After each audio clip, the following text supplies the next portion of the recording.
Welcome back to Previously Prohibited. I'm Jenin Eunice, here with my co-host Melissa Whitty, and today we have a very exciting guest, Shaiel Ben-Ephraim.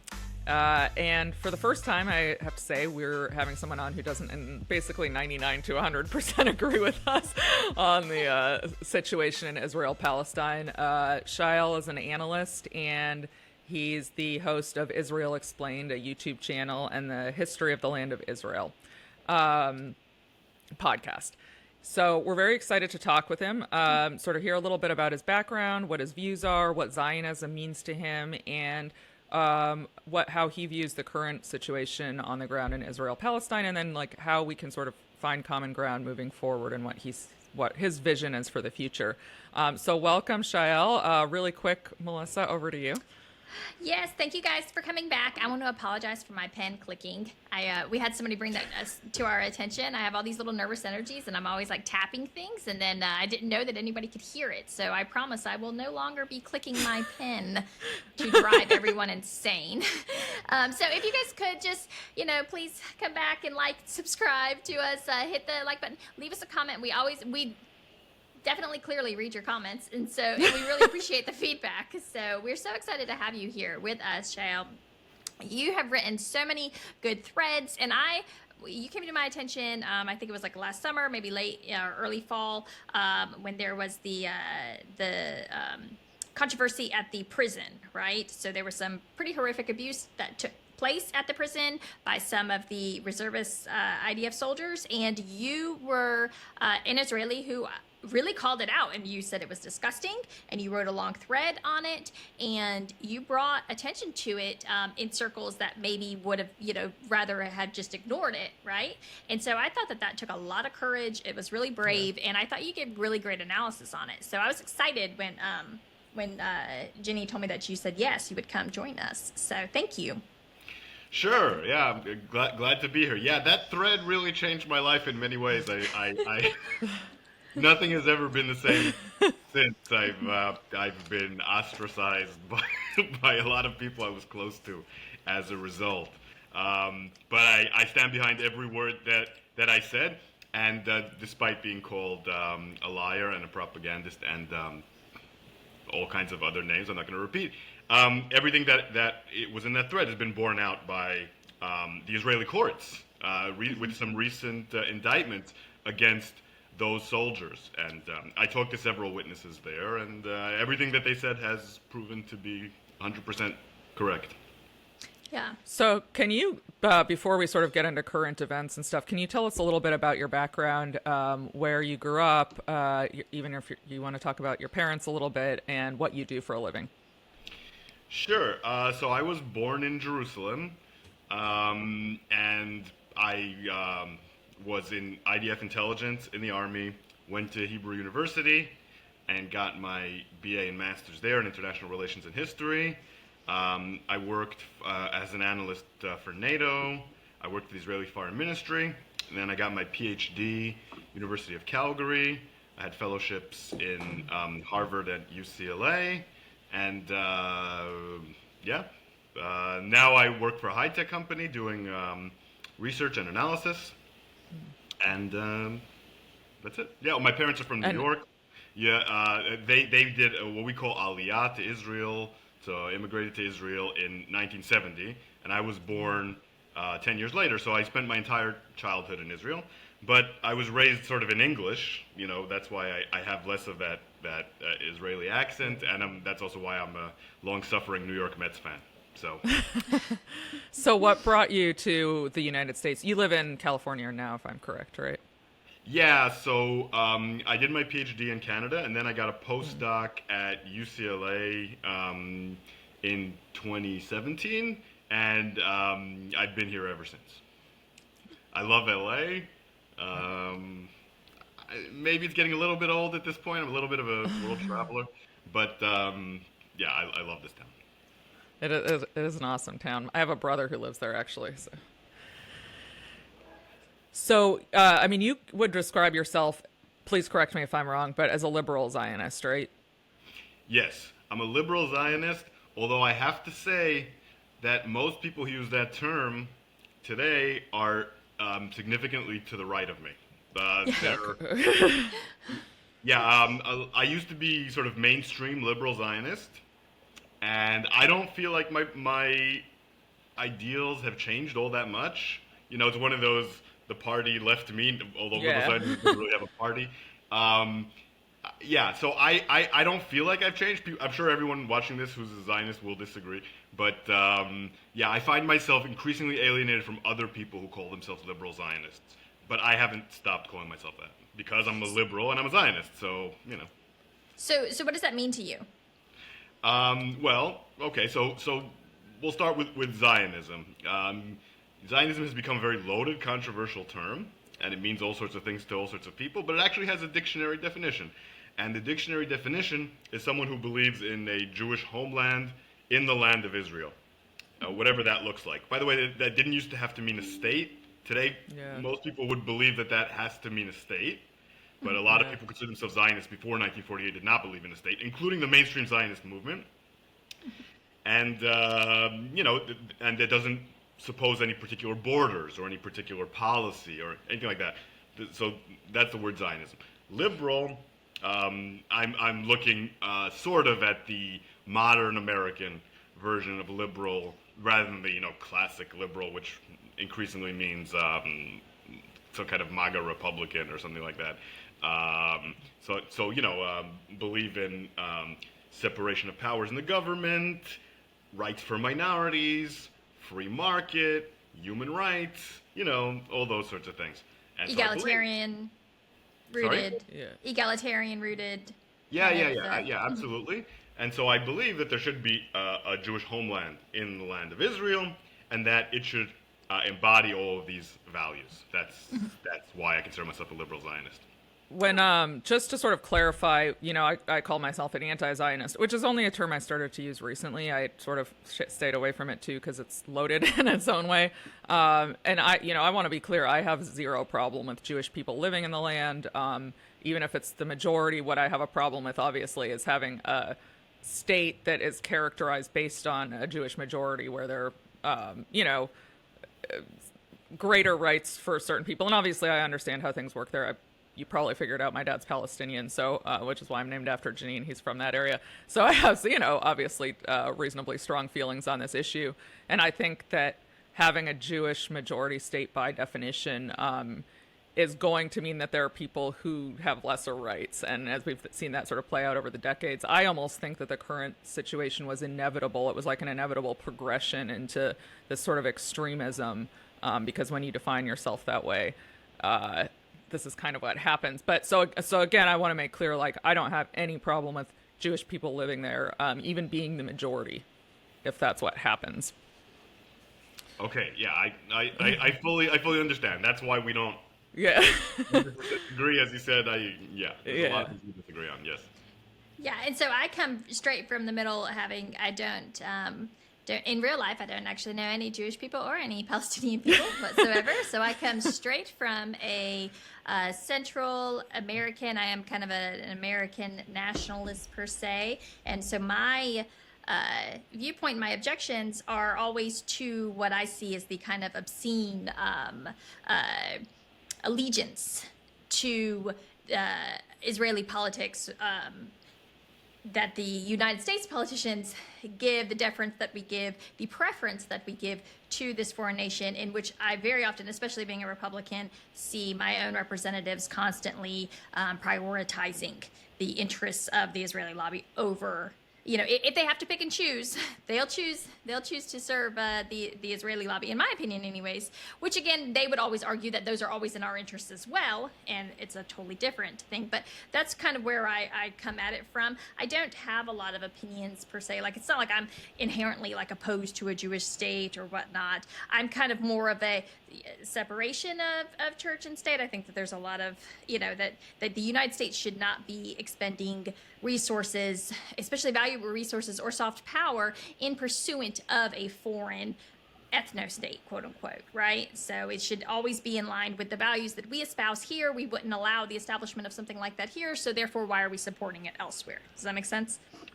Makes sense, yes. Also, I also have my disagreements with you. So Yeah. we can unpack this. Yeah. Yeah. So what would you say?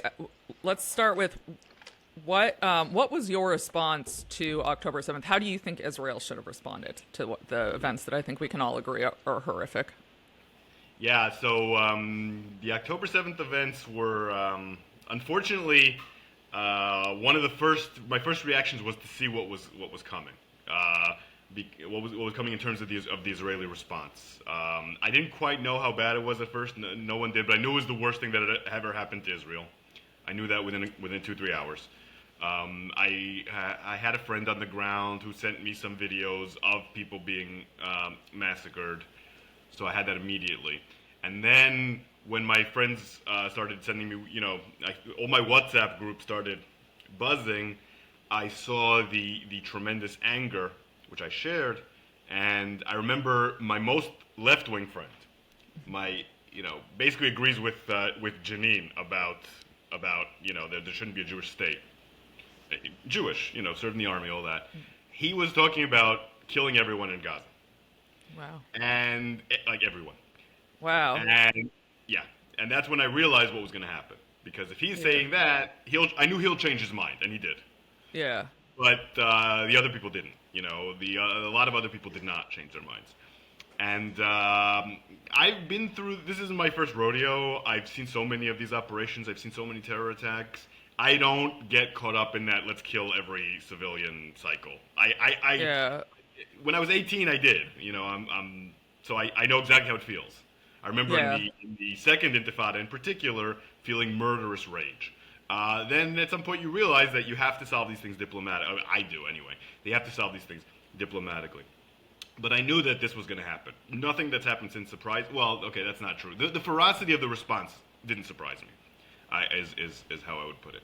And but what Israel should have done is, I still believe, by the way, I think this might surprise some people, that the war was completely justified and that the operation was completely justified until it reached a point where Hamas wanted a ceasefire to release the hostages and had been sufficiently, punished, deterred for this not to happen again. So at some point, Hamas reached a point where they were willing to discuss not controlling the Gaza Strip anymore and releasing the hostages and all these sorts of things. And then, since then, Israel has been playing a lot of games and not ending the war. And that's when they lost my support in this war.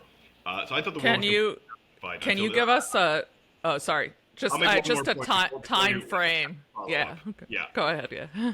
But during that time, I was very frustrated and opposed to the fact that they were stopping aid to civilians. So from day one, I thought that was a mistake. Because I knew, A, it's not sustainable diplomatically.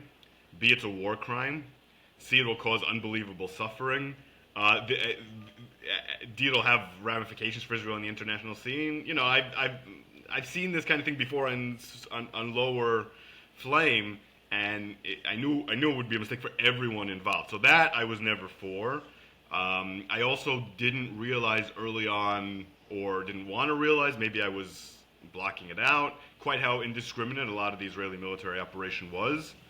But the operation was not only justified, but also necessary early on. Or later on, too. So I lost my faith in this war gradually, rather than at the start. And I was willing to give Netanyahu the benefit of the doubt because I felt like Israel needed to respond. I obviously, Mel and I both disagree with you on that point, probably pretty vociferously. So I don't want to, we want to focus on your point of view rather than arguing. I will say, from my perspective, and I think it's a fair representation of how Palestinians perceive the situation. This is not to say that October 7th was justified. I would never, ever would condone the targeting of civilians, and what Hamas did was wrong on that front. Absolutely, 1,000%. But I think that the situation for Palestinians in the occupied territories in Gaza is such that they are very oppressed. Like, their economic prospects are strangled. They can't get the medical care they need. They can't necessarily pursue educational opportunities. It's very, very oppressive. As you know, Israel controls the airspace, they control the border, they control the seas. So I think when you have these circumstances, what happens is, unfortunately, terrorist groups start to arise. And in my opinion, violence just begets more violence. And I assume we have a difference of opinion as to whether what Israel did in the immediate aftermath was necessary to kill Hamas members. I would say no. And I think my perception is when you do this kind of thing in the long run, it just creates more terrorism, because every child who lost his parents, or every boy who lost his siblings, or many of them, are now going to really hate Israel even more than they did before. So I fear that the prospects long term are even worse. So I guess I'm curious about how you see those facts. Go ahead, Mel. Well, real quick, my objection to what you said actually just comes more so from a military, like a strategic point of view, right? It never actually quite made much sense to me. The response in that, obviously you have your own hostages being held in the same areas, so you're bombing them, and to me, I didn't quite understand. If I'm giving them the benefit of the doubt that they are in fact not just trying to inflict as much collective punishment as possible in order to force a civilian uprising, which would then kick Hamas out, which I think is what a lot of people kind of saw it as. But obviously that is a war crime. So if we give them the benefit of the doubt and say no, that wasn't, then the way that they went about conducting the siege just didn't make any sense to me, right? It was a massive expenditure of resources, of weaponry, and there was almost nothing to show for it other than just straight carnage, or just the total destruction of Gaza, right? So I guess I take issue with that, is that I feel like it was just it was a rage response, right? It didn't really seem very well planned out. There wasn't. And again, we see that, now we're still 17 months later, and there are still 66 hostages being held, right? Yeah. So both great points. I'll address them separately because they're not really connected. The first one is I'll talk about what Jenin said. Yeah, I don't have good answers to what you're saying, in the sense that I agree with 90% of what you said. That one of the major reasons that October 7th happened is because of Israeli policy in the occupied territories. There's no question of that. What's missing from your analysis is that a lot of Israel's treatment of Palestinians in the occupied territories is a response to terrorism. I'm old enough to remember, as a little kid, going to Gaza, going to Bethlehem, and there being no borders, no checkpoints, hardly see any military anywhere. Not that it was ideal; it was terrible then too, in a way. But then a lot of the things that made things worse were because of the first Intifada, were because of the second Intifada. And one of the major reasons the Oslo process failed, and Israel has a major part in this too, is because of Hamas. Hamas and Iran intentionally derailed that peace process, and then Israel repressed the Palestinians more, and then the repression caused more violence, and then so this isn't a one-directional thing where Israel woke up one morning and said, we're going to oppress the Palestinians, right?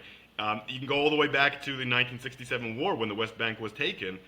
Israel warned Jordan, don't bomb us, don't start a war, we don't have a problem with you. Jordan bombed Israel, Israel took over the West Bank. Then, and I wrote my dissertation on this, Israel had no idea what to do with the West Bank. It had no idea what to do. And so my point is not so much to justify Israel as much as to show it's not.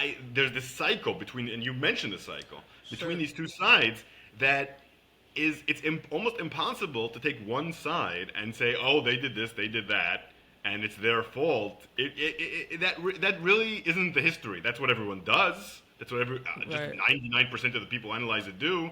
Oh, Israel is righteous and they're just defending themselves. Oh, the Palestinians are righteous and just defending themselves. No, bullshit. There's a lot of terrible policies from both sides. There's a lot of cruelty from both sides. There's a lot of preferring your own political benefit to that of the people from both sides.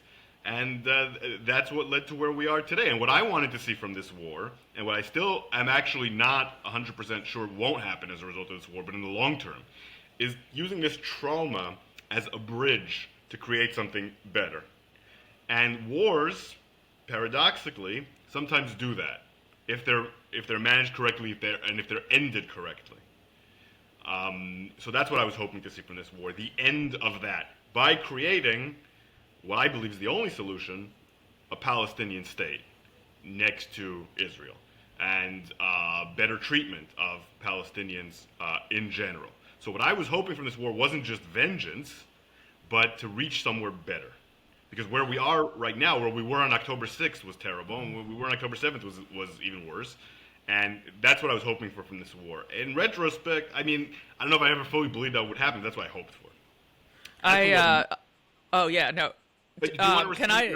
Yeah, I'll respond, and then however you guys want to do it. let me just say a couple quick things, and then I do want you to get to what Mel said for sure. But I actually, so we actually interviewed my dad recently. He was born in 1952 in a village near Jenin, actually closer to Nablus, but Nablus wasn't as good of a girl's name as Jenin. So Hirbet El Yunus, actually. It's like very small. So his grandfather founded it. Wow, yeah. So it was his grandfather. It's So he said, you know, when Israel took over, he was 15, and they actually preferred the Israeli rule to the Jordanian rule. It was more benevolent, and there were greater economic opportunities. They were actually happier. But then, like, what started happening was there would be some terrorist attack, or, you know, minor, less minor, whatever. And then Israel would crack down more, and then there would be more. And so it was a vicious cycle. And, you know, from the perspective of an 18-year-old boy, it's hard for him to think, well, I deserve this because my fellow Palestinian in another village did something bad. Like, his rights were being taken away. And, I mean, that's sort of the point of classical liberalism, is that you can't, you have to have certain basic rights for people. And I think, you know, I don't want to get into who started 1967, whatever. I'll accept your your rendition of events for purposes of this. But I don't think that it's possible to just, and I'm not saying you are, but like a 15-year-old boy who's growing up in the West Bank or in Gaza and can't get a job and can't go to school and can't travel and can't go see his mother in another village or whatever, is not going to think, well, my great-grandfather did something wrong, so I deserve this. That's just not how it works. So, yeah, I don't know where we go from here, but I just sort of want to make that point. Feel free to respond or go to Mel's or whatever you want to do. Yeah, so my response to you is that I 100% agree with you, like 100%. And nothing about your story about your father surprises me, because I've heard that many times. At first Israeli rule was you know, Israel. I went over all the documents of how Israel planned this rule, right?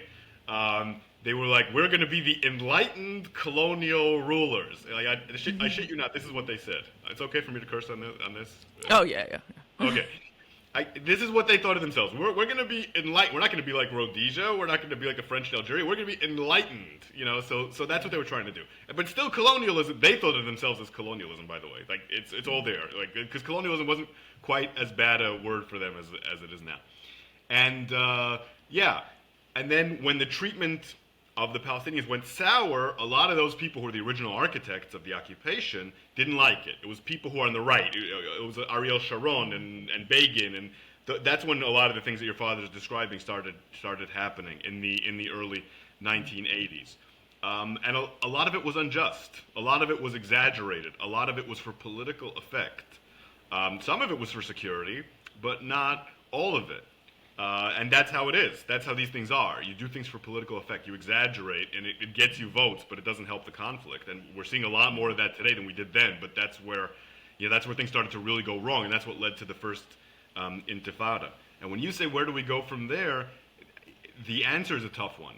But I have one, I think. And I think that we need to hold our own sides accountable. Because it's so easy to point to the other side and say, look, they did this. And there's so much ammunition. There's accounts that do that 24 hours a day, find what the other side did wrong, and point to it. It's very easy. But it's much harder to point at what your own side is doing and your own extremists and say, stop it. But you have more influence on your own side. And Israelis need to hold the current government and the extreme right-wingers, from Ariel Sharon to Itamar Ben-Gvir, accountable for what they do, because they've done incredible damage. But Palestinians need to hold their extremists accountable. They've done incredible damage. It doesn't even matter who did more damage. I'm not sure that's even a thing, honestly. They've both done unbelievable damage, and they need to stop. And both sides need to stop, because if one side just stopped, then the other would take advantage. Like, if Palestinians stopped fighting today, Golda Meir said, if the Palestinians lay down their arms or whatever. Maybe that was true at one point. I'm not sure it ever was. But let's say it was. Now it's not true. Now the Palestinians lay down their arms. Israel comes in, puts settlements everywhere, maybe commits ethnic cleansing. No, I don't buy that. That's not true. I know what Israelis are thinking now. Palestinians lay down their arms, they'll pay a price. Israelis lay down their arms, they're going to suffer October 7th.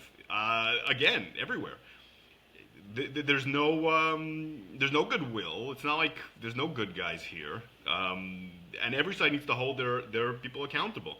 And then you get accused of both sidism and being a traitor and whatever, but that's what has to be done, in my opinion. One reason I obviously focus on Israel. Anyone who follows my Twitter account knows, but I don't think I have any influence on Hamas whatsoever. Like, they don't care what I think, for sure. And frankly, my own government doesn't either. But I am an American. I'm an American citizen. I grew up here, so I really take issue with my government being so one-sided.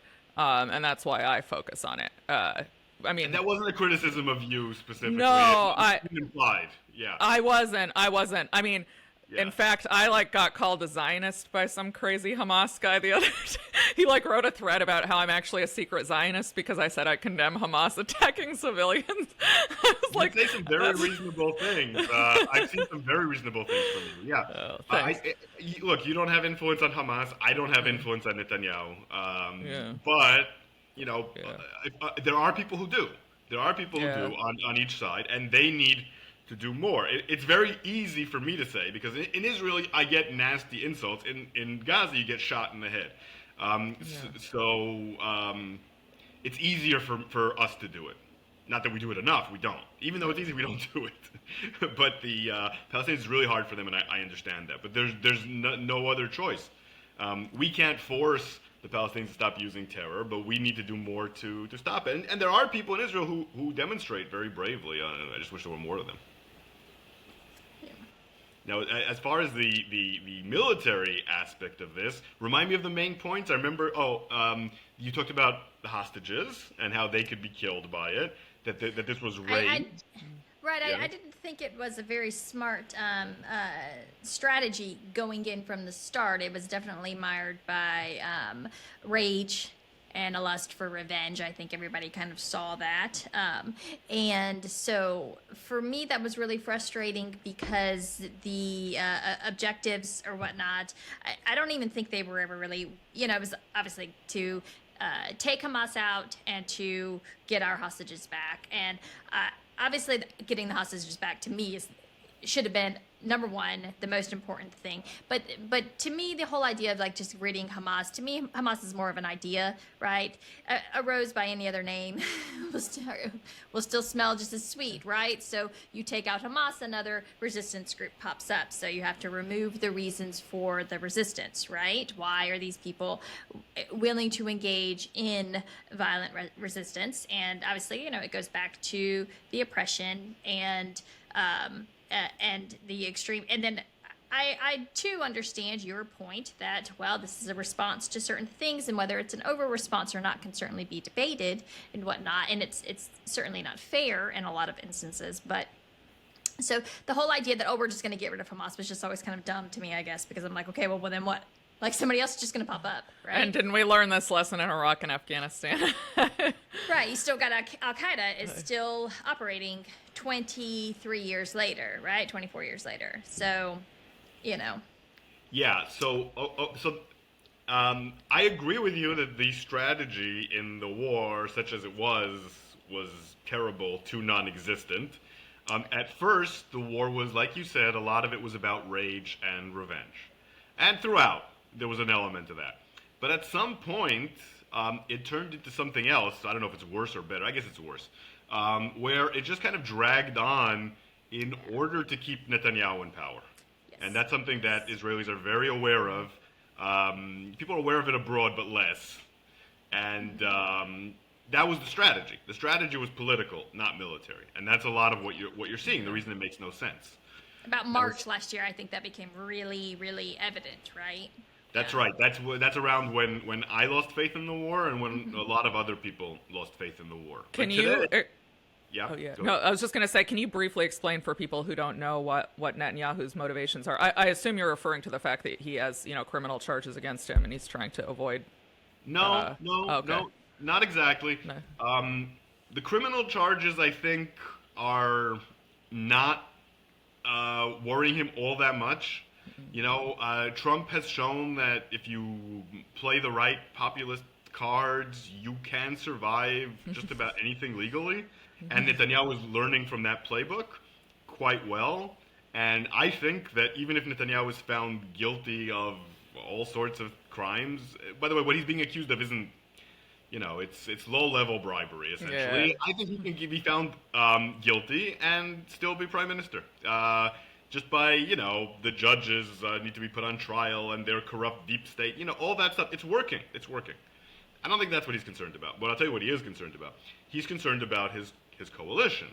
He has a coalition that is based on extreme right-wing parties, and his own party, about half of them agree with those extreme right-wing parties. And the other half are like his loyal apparatchiks who will go with him anywhere.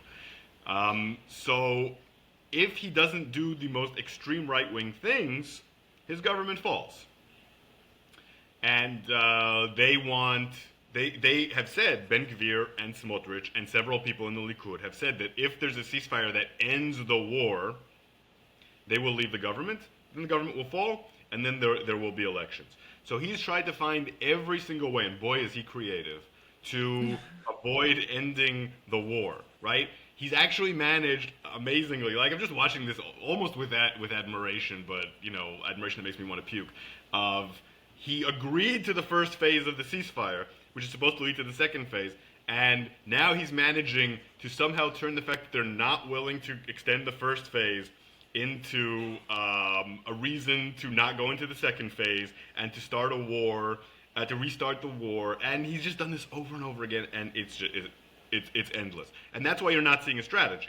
You're not seeing a strategy because there is a strategy, but it ain't military, and it has nothing to do with the conflict. It has to do with his coalition surviving. And yeah, what does the coalition want? Sorry? The coalition wants Judea and Samaria, right? I.e. the West Bank. Well, there is no one voice for the coalition, but the squeakiest, wheels are the most extreme right-wing ones. Mm-hmm. And they've shown that they're willing to leave the government, or at least they've shown some seriousness with that. What do they want? They want what we would call the Greater Land of Israel. They want the Palestinian Authority to stop existing. They want the settlements restored in Gaza. And they want, increasingly, they always did, but they were not that vocal about it, increasingly ethnic cleansing of Palestinians. I can't tell you to what extent, if we're talking about everyone or just enough so that there's a Jewish majority. They probably disagree on that. But, that's the idea. That's the idea.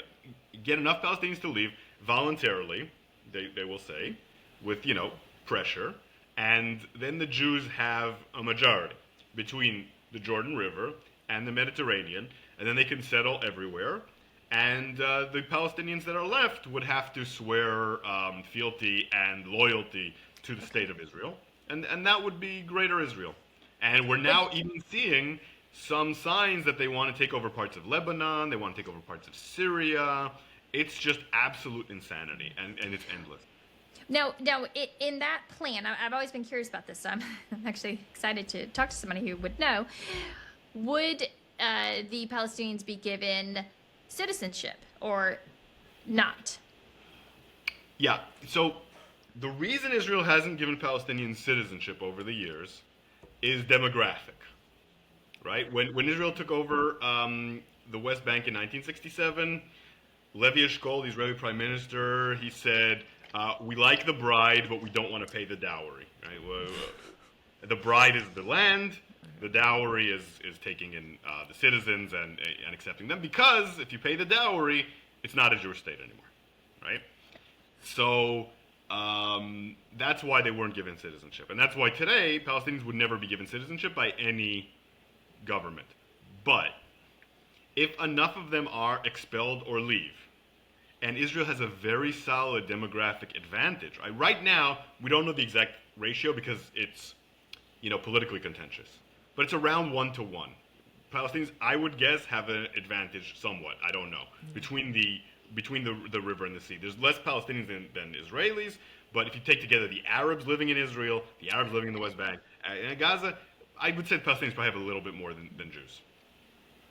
The idea is to have if you had a solid enough Jewish advantage, these people might actually consider giving Palestinians who remain citizenship, because why not, right? It would stop a lot of criticism, maybe it would make them more loyal, more faithful.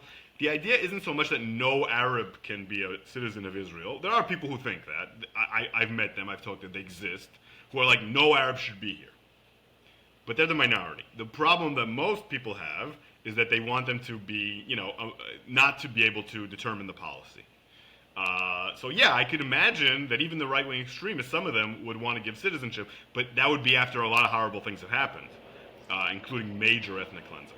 But right now, no one would give them citizenship, except for some people who are outside of the mainstream in the left, who have always wanted a one-state solution or something like that. Right. So for me, that's the hardest part. That's where I come down. I'm like, this is antithetical to America's founding principles, right? If you are going to control the land, if you are going to have so much power over the people, then you have to include them. You have to give them equal rights and protection under the law. And the fact that it's not extended, then I mean, that's where I take issue, right? I take extreme issue with that. So that's where I come in. But okay, sorry, I wanted to go ahead. Go ahead. Yeah, so I agree with you that it's a situation that is morally unconscionable, and there's a reason people call it apartheid. It certainly has elements of that, and that's why that situation can't continue. That's why there need to be, in my opinion, two states: one Palestinian state, one Israeli state. The reason I don't want one state for everyone is because if you're a student of history, you know that those kind of states where you have two groups that are more or less co-equal and hate each other's guts, it usually ends in horrific civil wars. And we've already had such a history of conflict between those two groups that it seems to me that would end up with, no army to protect anyone, or it would just end up with militias killing each other. Kind of like what we had in 1947. In 1947, we had a glimpse of that. The British announced that they're leaving after the UN decided on the partition. The British decided that they're not going to really keep the peace anymore. So, Jewish militias and Palestinian militias went at it. What happened was the Jewish militias won, and it ended in ethnic cleansing of 750,000 Palestinians, more or less. That's what would happen again. Whoever had the stronger militias would ethnically cleanse the other if there was a one-state solution, in my opinion. That's why I'm against it. I think the two-state is the only way forward. Yeah, I struggle with the two-state solution, although I'm not entirely against it. My dad actually recently said he's coming up with a proposal he's going to share with me. He said he has some original ideas for the new two-state solution. But one reason, the settlements, obviously, as we know, are tough. What are you going to do with those people? I guess they removed them from Gaza. I actually, believe it or not, I actually feel like kind of bad. I mean, some of those people have been living there for a long time. I don't think anybody should be driven out of their home. I don't know. My dad thinks they could become part of a Palestinian state if they want. They could have the option to either go to Greater Israel or become part of a Palestinian state if that's what they want. I don't know that they would want that, but... one reason I focus so much on Israel as opposed to like Hamas, even though, obviously I'm not a fan of Hamas. I don't like terrorism. I'm an atheist. So like Islamic extremism is not my thing. I like equality for women and all that. But Israel is just so much the stronger party. Like to me, Israel holds the strings. The Palestinians can do some terrorist acts here and there, as we saw, but they can't really, in the end, it comes down to Israel working with this or not. And I don't have the impression that anybody in power for many decades in Israel has had any real will to do that. And so that's what I see as the fundamental problem. Obviously, there are more contributing factors to a problem. I'm not, but it seems to me that it lies with Israel. And from what I see from Israelis, now the hatred for Palestinians, I'm like feeling extremely hopeless. So I'm sort of wondering what your perspective is on that. Okay, so I'll start with the settler issue. Yeah, I've given a lot of thought about it, and your father's 100% correct. The way forward would be, in my opinion, to have a Palestinian state on all of the West Bank and Gaza, and possibly more land as well. Swaps or not swaps, really, all I want is peace. I don't really care. Yeah. And then that would mean that settlers, a lot of settlers, would be on what would be Palestinian territory. And then they would be given an option of either going back to Israel or becoming Palestinian citizens. And what the Palestinians would need to do in that case would be to guarantee their safety in a way that was convincing. The IRA did this, the original IRA, back when there was the partition of Ireland. They said to the Protestants, we are going to guarantee your safety. And when people tried to kill them, which happened, especially because a lot of them were rich and tried to take away their property, so it would be similar, is they killed them. The IRA actually shot Catholics who were trying to, take their property or kill them or rape them or whatever. There's a precedent for this. It worked. Most of the Protestants remained, especially a lot of the ones who contribute a lot to the economy. So there's precedent for this. It can be done. All you need is goodwill, which is sorely lacking. Now, as for the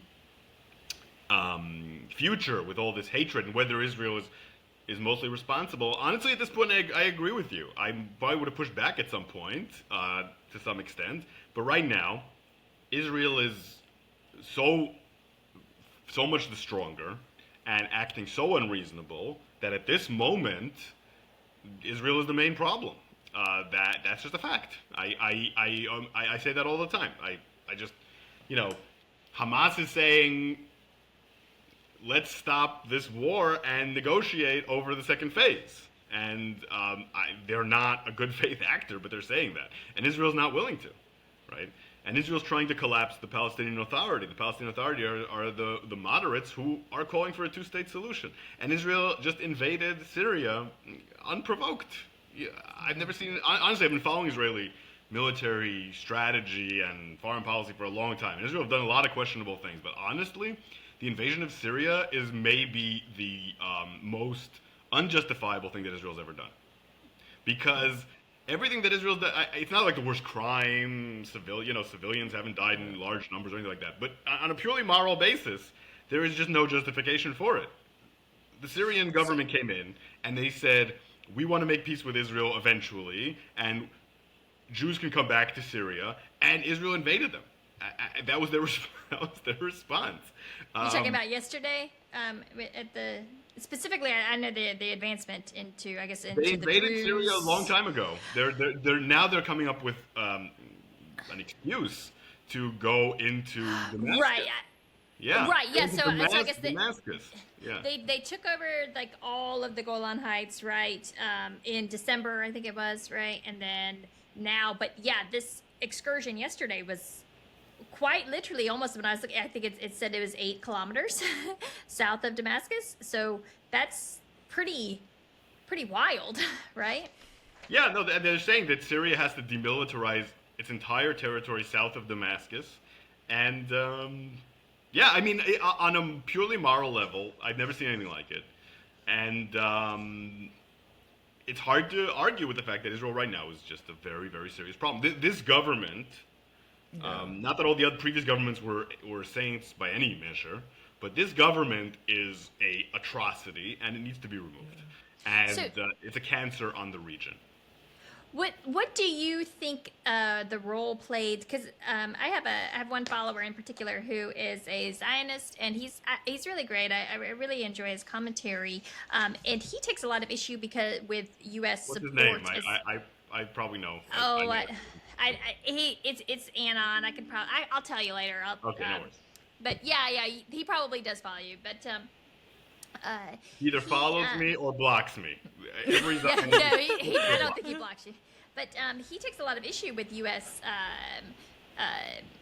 facilitation of so much weaponry, because he says obviously it incentivizes a lot of the conflict, right? Because if there's conflict, it justifies more money in aid, right? And so there is this a little bit of an incentive to not make peace, especially you've got a new memorandum of understanding coming up that they're going to be pushing for, they have to negotiate for. And this is a significant amount of money, right? I think at the current placement with the additional $1 billion for the Iron Dome, along with the MOU's original $3.8 billion per year. So you're at almost $5 billion in guaranteed economic or military aid. And that's, 25% of Israel's defense budget, I believe. Don't quote me on that. It might be a little less than that. And so that's actually a strong incentive to always have a little bit of conflict going on, right? Which is why we continuously need this money.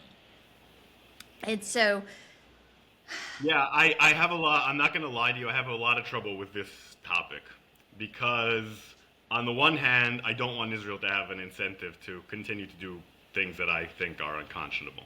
And on the other hand, I think that without weapons, all my friends and family are going to die.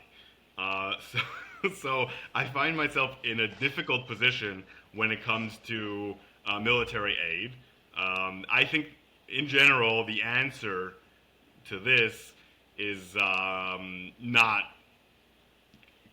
curtailing Israeli aid. I think that Israel will find ways to get weapons. I think Israel will manufacture a lot of its weapons. Israel will buy weapons from third parties. It's not really going to stop the conflict. It will lessen the leverage the United States has on Israel, which would, not under Trump, but under like a real administration, make peace less likely because Israel would become more independent and less open to pressure. So I don't think that's the answer to try to stop. It's also not really politically feasible. The United States is not going to do that. And for my own reasons, I'm very uncomfortable with that. And, Jews and Israelis are always going to be against that, or 90-something%. do you think there's credence to that argument, though? Yeah, I do. I think that giving Israel a completely blank check to do whatever it wants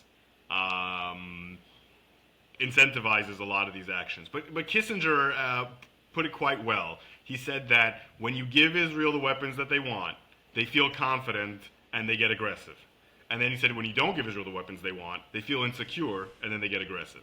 So he didn't really see that was him arguing why not giving them the weapons won't really change anything. Basically his experience was that if you stop giving Israel weapons, which is something they tried to do like 3-4 times, by the way, the amount of political backlash that you have is so severe, and the amount of influence that it has on Israeli policy is so infinitesimal that it's just not worth the effort. And I tend to agree. In general, also you'll find that if Israel is feeling more insecure, that they'll get a lot of support in the world. If the sense is that Israel's on the back foot and Israel's fighting off invaders, there'll be countries that will sell Israel weapons that are not the United States out of sympathy and in order to make money. So I just don't see that as the answer. There's credence to it, but then there's also credence to what happens if you stop giving the weapons and Israel feels more insecure. What we need is not to bludgeon Israel or the Palestinians through sanctions or punishment, but rather to induce them to come to the negotiating table as equals and talk honestly and frankly. Blackmail and punishment really are overrated in foreign policy. If you read any quantitative or qualitative analysis of what happens with sanctions and punishment, it's just not effective. I agree. Yeah. But there's got to be some stick, don't you agree? Some stick along with a major carrot. Yeah. Some stick for sure.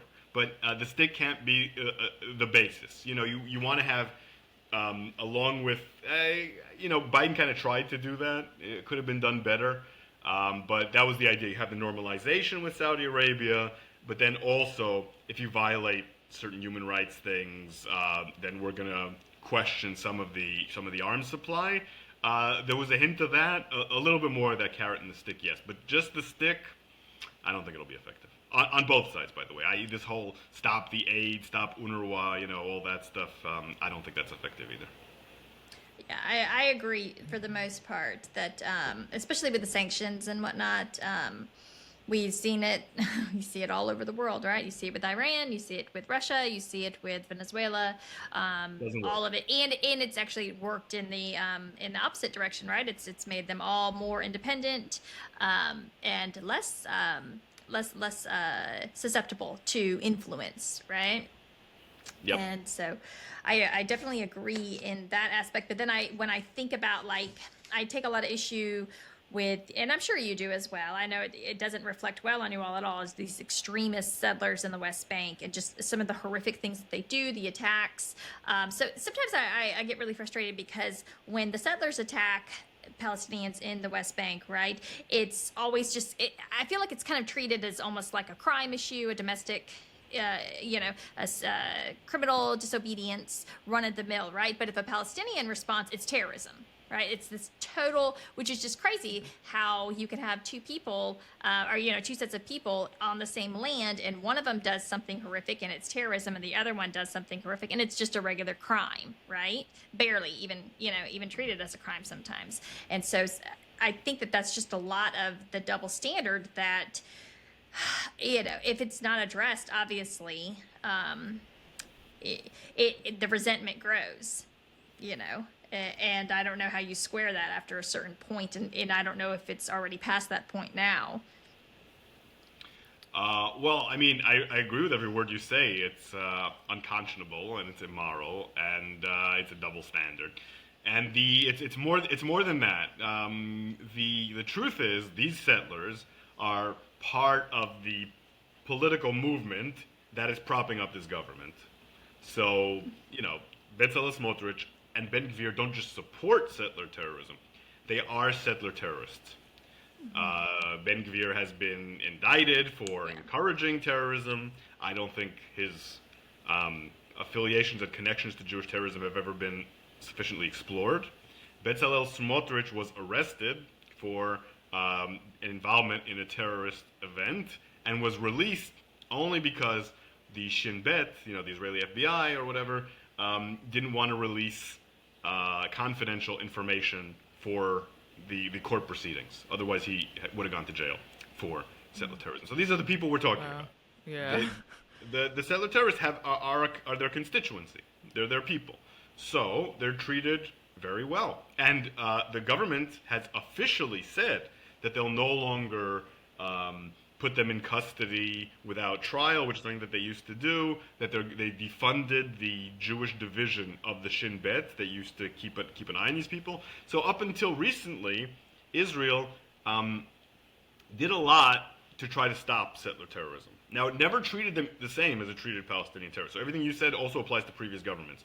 They always treated them like, they're our own and we'll punish them less and all that. But they used to put a lot of effort into stopping it for selfish reasons. They thought that it inflames the West Bank.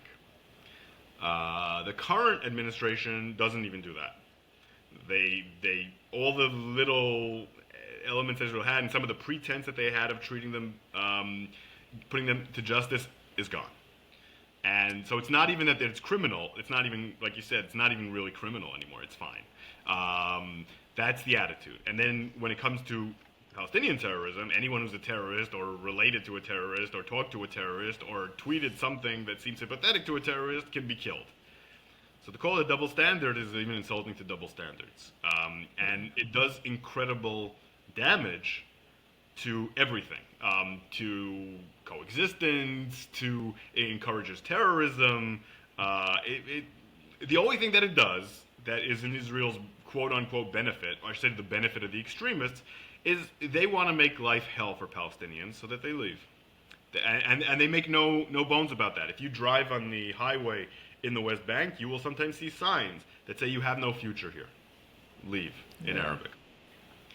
That's what they're trying to do. I've seen those photos. Yeah. The double standard is something and that just makes me go insane. I mean, the stuff you talk about, but then how it's discussed in the U.S. where, as you know, we would probably somewhat disagree about the numbers. I don't think anyone knows exactly. But say at least 10,000 children have been killed by Israeli bombs and bullets.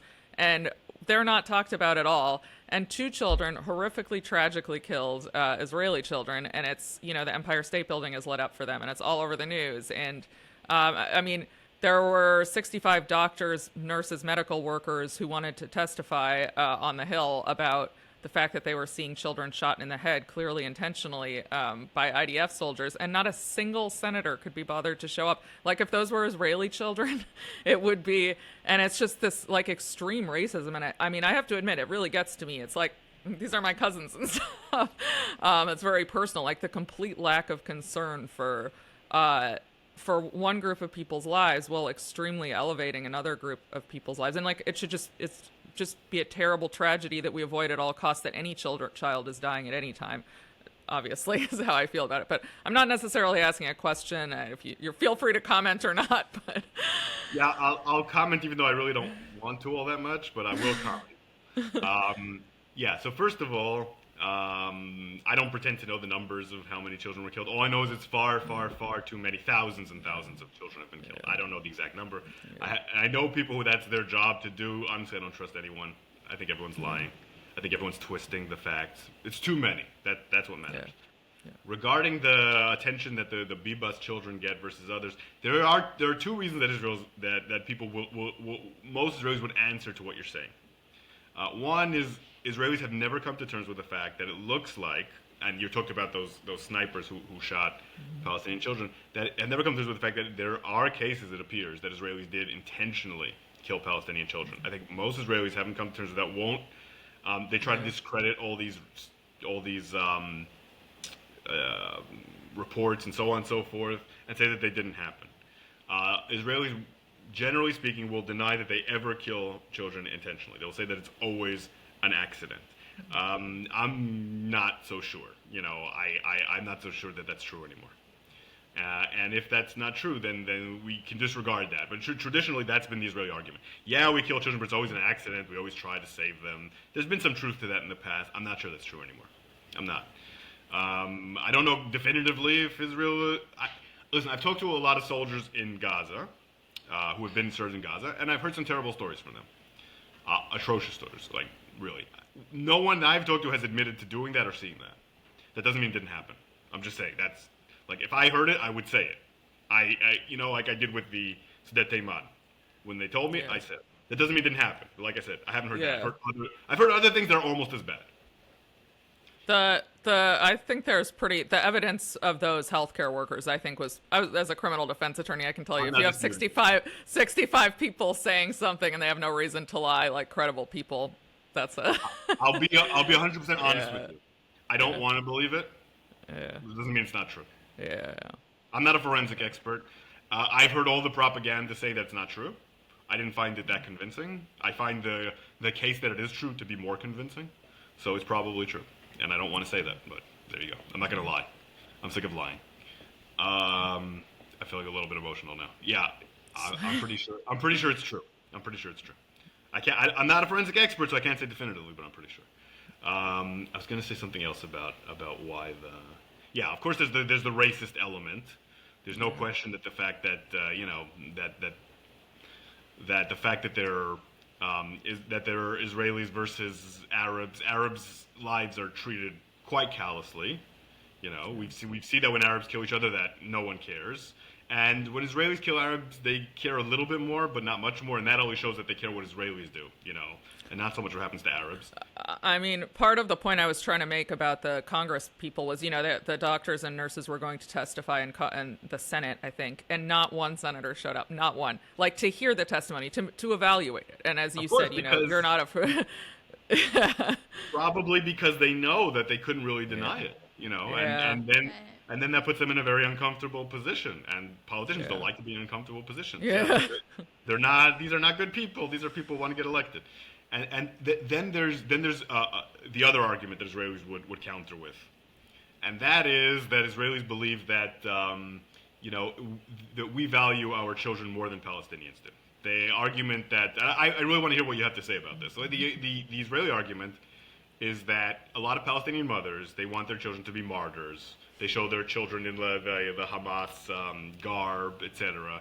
TV shows Hamas has made teach you how to kill Jews. I've seen all that.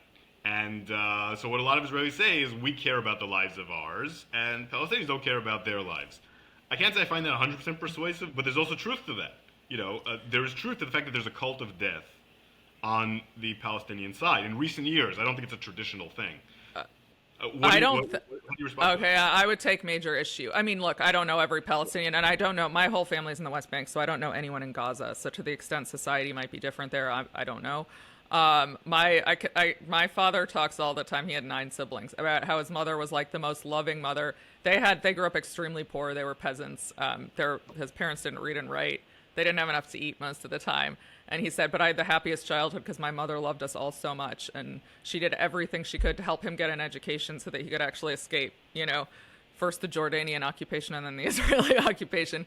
And all I've seen, from my relatives is like most love. They would never want any of us to be hurt, to join any kind of violent group. Of course, I can't speak for every Palestinian, but I just find that so offensive. Not you, but just that whole stereotype. I only went to my dad's village once when I was 13 in 1997 because it was actually scary. Like at the checkpoints and stuff, he didn't want to bring us back. He was like scared bad things would happen. But it was like the most amazing month of my life because I felt so much love for my relatives. Like they're just very tight knit, very open in a way that like my mom is actually funny enough. My mom's father was a German Jew who fled Nazi Germany. That's a long story. He was really rabid Zionist and didn't like Palestinians, and my mom was kind of rebellious. So I think she married a Palestinian on purpose. But like, That's a good. but she was, and her mother was very sort of puritanistic, Protestant type. So like my father's side of the family was so much warmer than my mom's side of the family. And I'm talking like, I'm not talking so much about the Jewish component. It was really her Christian mother. So I just, it's so far from my experience. And I'm sure some people are driven to extremism, just like Israelis are driven to extremism when, they suffer a lot. So I certainly don't want to say it's non-existent, but I think it's completely misleading and basically a lie to say like that's part of Palestinian culture. Not what you're saying, but just that stereotype that like, Golda Meir and others have put forth. Don't you think that it could be easy for a society, that living under an occupation or repression, to kind of build up this reverence, and it's certainly for it to become part of the culture, this resistance, right? And you instill it into your children. I can see that happening almost in any society. And I don't actually know, I've never seen the cartoons or whatever that you're talking about. I just think about the ways in which in American society everything becomes, we have a tendency to kind of use the language of war, right, to push a lot of things. We wage, we got the war on drugs, we waged war against COVID, we battle everything, and so those are tiny things, right, but they get inflicted, that language and that perception gets inflicted onto almost everything in our own society. And then now throw in the fact that you actually do have this kind of not Cold War, but a low simmering war for, 30, 40 years. Well, I guess in the case of just Hamas control over Gaza, about 20 years now. I could see where that would definitely permeate and definitely kind of present throughout all parts of your culture. And I don't actually think that any human, any race would probably be much different when you really start to think about it, how the circumstances shape the way that the culture presents. Well, the argument is that there is a culture of martyrdom in Islam, right? Mm-hmm. And that's why there's a lot of terrorism that emanates from Muslim cultures. And in Judaism, where you don't have so much of a perception of afterlife, you don't have so much of a perception of martyrdom and sacrifice for a cause, it's harder to imagine raising people in order to die as some sort of noble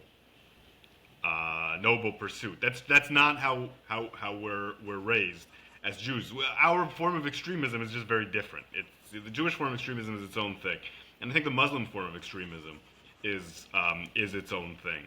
And that's sort of the argument. So I'll bring it back full circle. The reason I raised all this is because that's an argument that people would raise in regard to why the Bibas children are given more attention. Because in Israel we don't look at death in any way as something noble or good. We look at death only as a bad thing. And so you can see with our hostages the fact that Israeli society is so. I don't think it even abroad even comes across how obsessed Israeli society is with the hostages. Much more than the war, much more than with killing Palestinians, much more than with the sacrifices of the soldiers, the hostages. They're alive. We need to get them out. There's a saying in the Talmud that if you save one life, you save the entire world. And that is supposed to apply, by the way, to non-Jews, but unfortunately, that's not really the way that it's seen.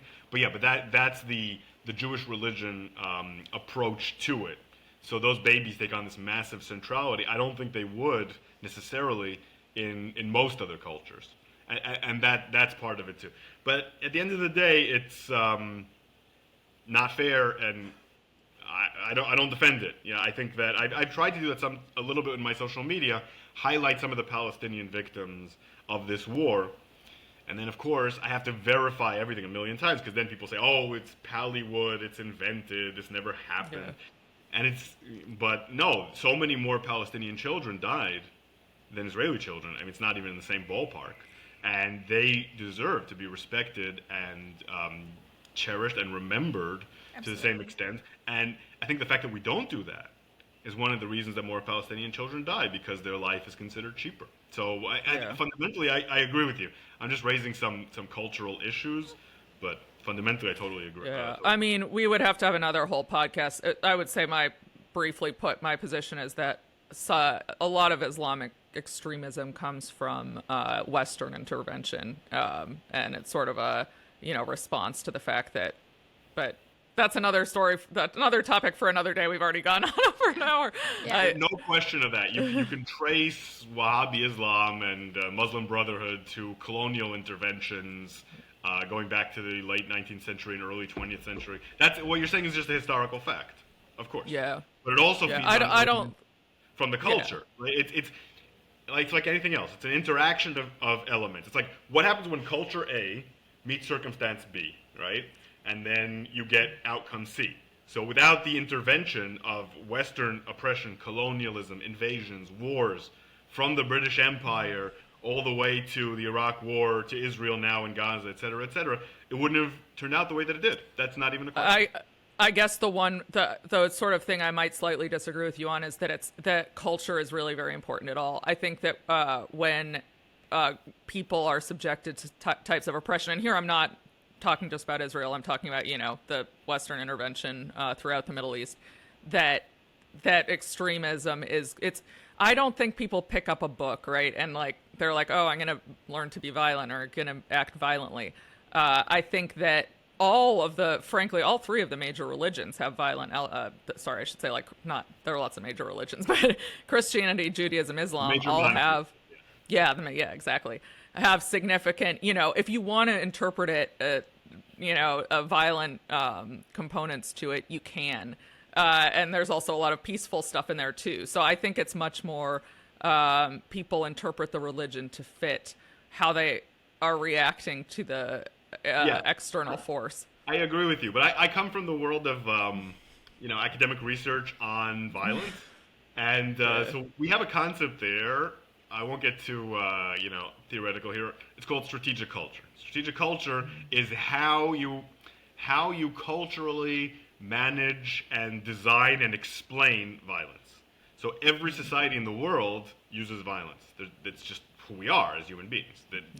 It's not that Muslims are more violent than anyone else. Obviously, we've seen Christians commit unbelievable violence, but their strategic culture, the way they explain their violence, the way they practice their violence, is different. Sure. Ben-Gvir is violent in Sure. one way, and Hamas is violent in another way, and the Crusaders were violent in a third way. So that's Sure. what culture means. It doesn't mean you're more violent than Right. anyone else. It means this is how you do violence. Think of it like anything else, Sure. like how you eat, how you Right. have a romantic relationship, how Yeah. you write literature. Everything that you do is culturally tinged. And violence is no exception. Violence is culturally tinged. Your violence is cultural. It sounds horrible. That's totally fair. No, I actually think that's a good way of putting it. But That's the so economic way of understanding it. Yeah. I don't want to take any more of your time. You've been very generous Yes. this Sunday. But I do want to give you the chance to, any final thoughts. What's the way forward? I guess we'd love to hear. And I think we won't respond to that. Just let you say your final piece. And also, where can people find you if you can address those things? Okay, so the way forward. I've already said this, but it can't be repeated enough. We need to hold our own people accountable.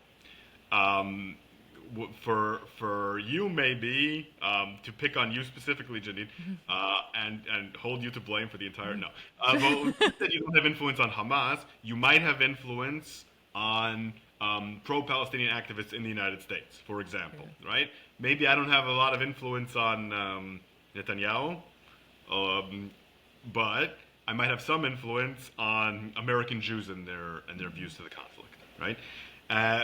We need to make and you already do a lot of this, Jenin, but we can both do more. And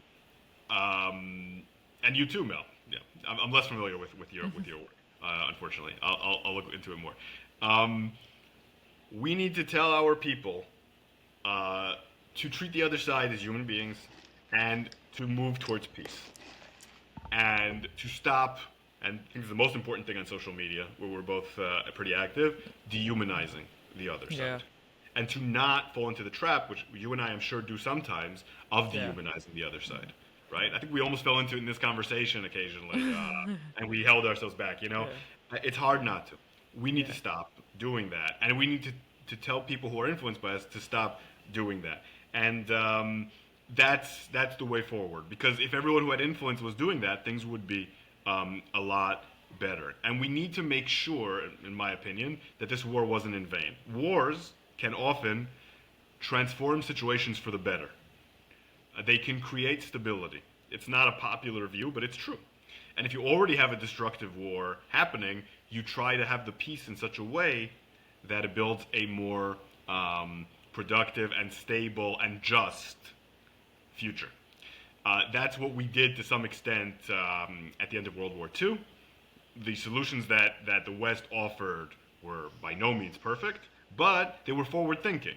They were thinking, what can the future look like, where it will be more stable, more equitable, and more just and lasting. It wasn't perfect, but there was a lot of thought into that. If we do the same now, you have to take politics into account, you have to take power into account, but you have to take stability and justice into account as well. We can do that. After the Gaza war is over, there needs to be a new government there. That government needs to be representative of the Palestinians that live in Gaza, and it needs to be against violence, and it needs to educate a new generation that is going to be against violence. And Israel needs to do the same thing. Israel needs to raise a new generation that is forward-thinking, peace-thinking, and doesn't dehumanize the other side. And we've seen in the past that this is possible. I'm old enough to remember when most Palestinians and most Israelis wanted a two-state solution and wanted peace. And one of the reasons we reached that point, which was totally an opportunity totally missed, is because of the First Intifada. The First Intifada was a shock to the system. And at first, it made Palestinians and Israelis hate each other even more. But later on, they moved to wanting peace with each other because they realized that we have to get along. This is a much worse trauma than the First Intifada, which means that there's more dangers, as we're seeing, ethnic cleansing and so on and so forth, but there's also more opportunities. It could fundamentally change the way that people think about the region. So what we do right now is crucial, and that's why I work so hard. Work hard, all I do is tweet, but that's why I try so much to encourage better dialogue and to encourage going against dehumanization, because I recognize that now is a fundamental moment in the history of the conflict. That the future for the next few decades will be decided now. Because now the clay is malleable in the region, and you can change it in a way that you couldn't 5 years ago. And it's a decisive moment, and we need to treat it accordingly. From your lips to God's ears. And so where can people find you? Right. So I'm very active on Twitter, obsessively, some would say. You can find me on academic_LA, or just look at my name, Shaiel Ben-Ephraim.